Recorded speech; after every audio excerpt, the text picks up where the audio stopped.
Hello, everyone, and welcome to my podcast. In this episode, we are going to talk about female leadership.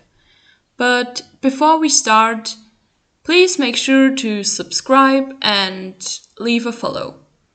And I would be really grateful if you could comment down below and tell me what you like and what you do not like. So, let's start. I questioned myself some interesting things.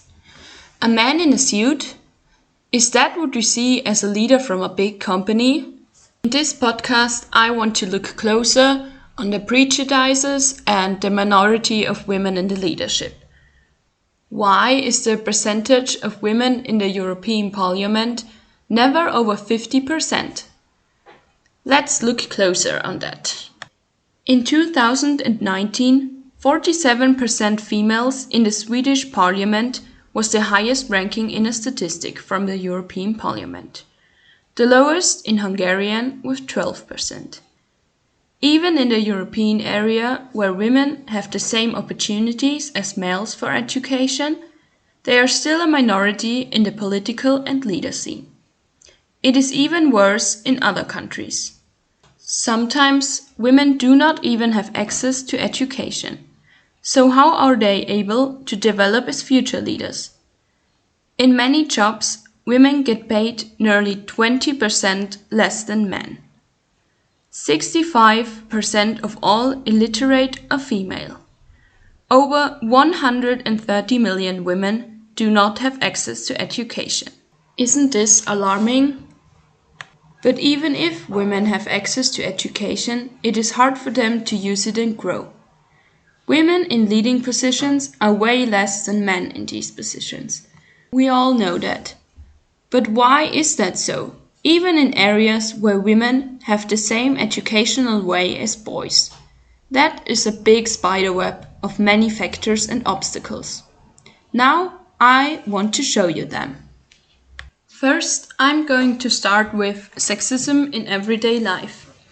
The definition of sexism is when someone is treated different on the basis of their gender. This is called sexism. Men are seen as the better and stronger gender.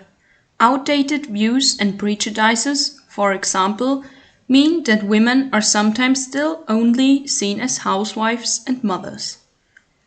That women earn up to 20% less money than men in the same position in many professions is also sexism. Advertising is also often sexist. In many TV commercials or on billboards, women are considered objects. Does this help young girls seeing themselves as optional future leaders? Society often does not want girls to know the option of becoming a future leader. Did you know that even when teachers say that the strong boys should carry the chairs, it is sexism and it gives girls the mindset that they aren't able to carry their own chair? I mean, let's be honest, in elementary school and further, girls are able to carry their chair.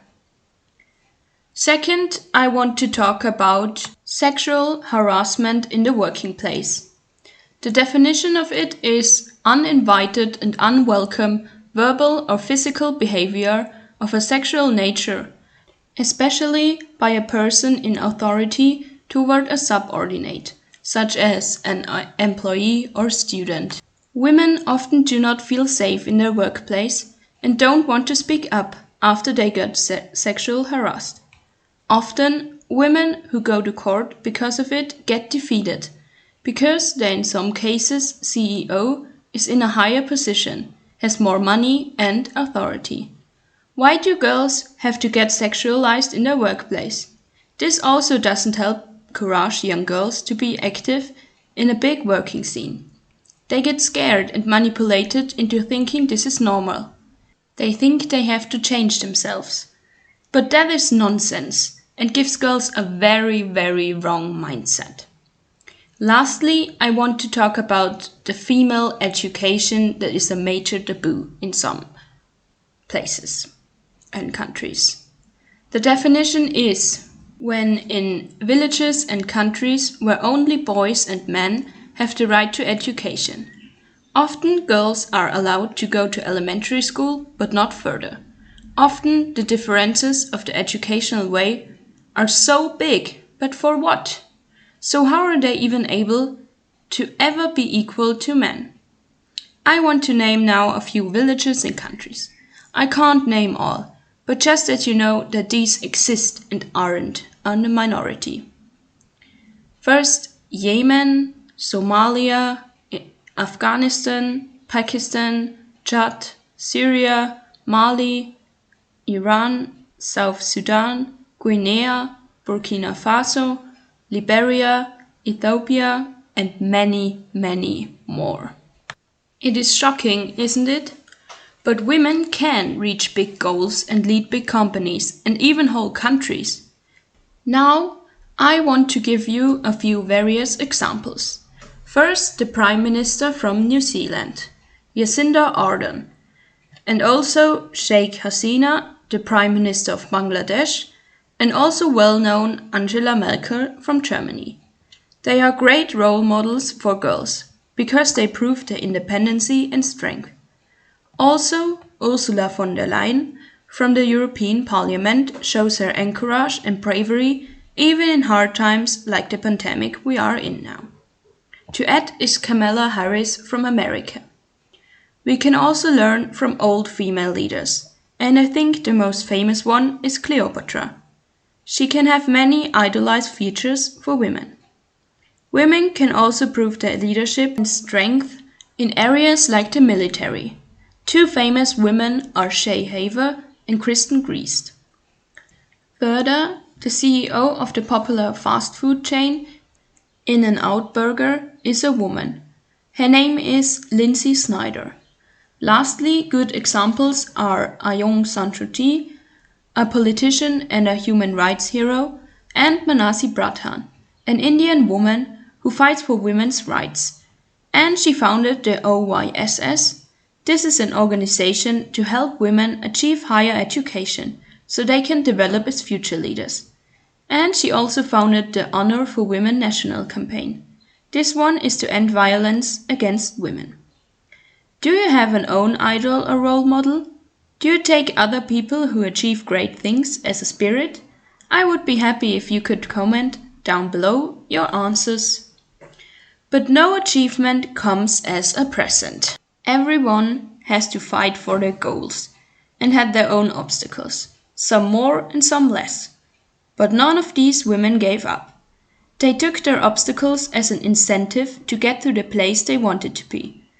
I want to reach out to every girl and tell them that you can do this, and you should never give up and hide behind somebody. Be a voice and grow to the person you want to be. You can do this. As possible resolutions, I suggest workshops, camps, and trainings. I know that these already exist, but they have to be more advertised and so unpopular.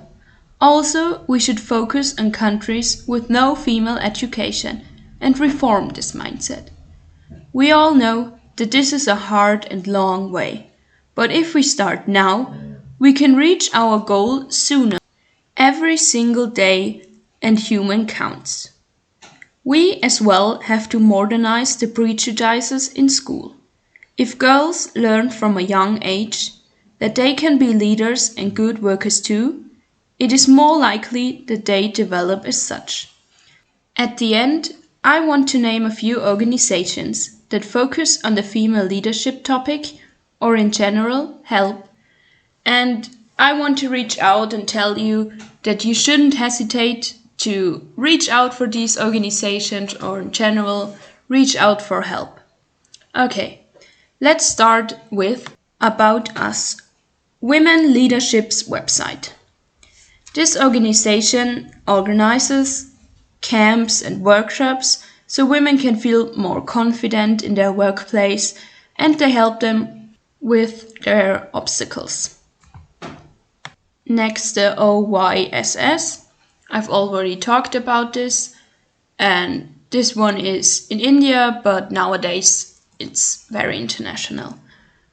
Two other international organizations are Women's Global Empowering Fund, and Women for Women International, an organization in Austria and Germany is the Female Leadership Academy.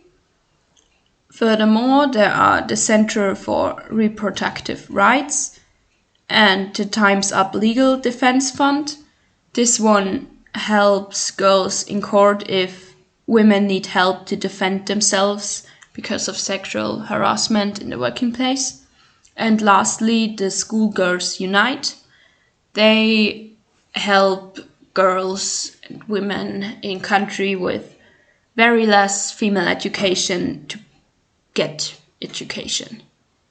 Now this podcast has come to an end, and I'm very grateful that you've listened throughout this. It's a very important topic, and I hope you've learned something and you can share this podcast with your friends and family. And yeah, I hope you stay tuned for the next podcast that comes up in a week.